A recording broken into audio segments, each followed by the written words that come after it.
The fence around a circular pool is 75 feet long. What is the diameter? Use 3.14 for pi. Round your answer to the nearest whole number. Do not include units in your answer. So the first thing I'm going to do is I'm going to draw a sketch. So we have a circular pool, and there's a fence that's going all around it, right? So when I look at something going around a circle, that means I'm finding the circumference. So what I know then is the circumference here is 75 feet.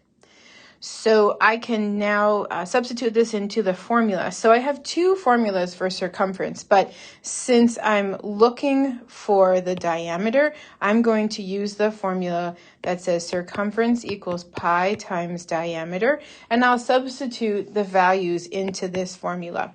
I know the circumference, it's 75. That's the distance around the pool.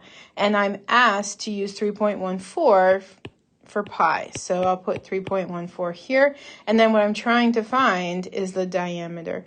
To solve this, I'll divide by 3.14 on each side of the equation. Doing it on both sides of the equation keeps the equation balanced.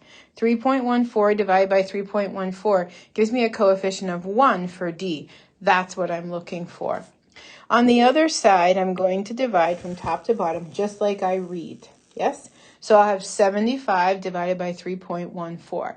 This gives me 23.88, and it just kind of keeps going and going and going and going.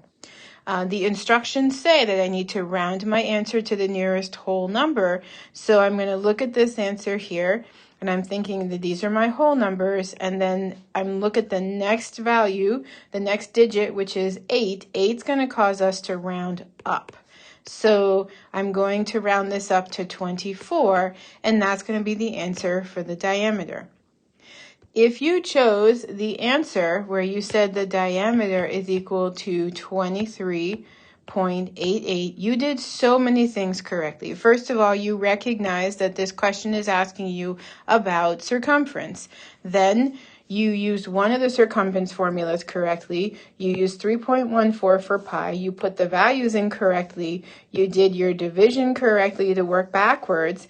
Unfortunately, you either didn't read the instructions about rounding to the nearest whole number, or you didn't understand what that meant. So you didn't round it correctly. You did round some of the digits off because this goes on, we don't know how far, but you didn't follow the instructions that you needed to round to the nearest whole number. So because you did that, you got this wrong, which is, you had so many things right on here. So my suggestion is that when you're done with the problem, go back and really double check and make sure that you've done the problem and you've met the requests or the expectations of the problem, so that you don't have a situation like this where you did all this work, but you didn't actually finish the problem correctly the way you were asked to.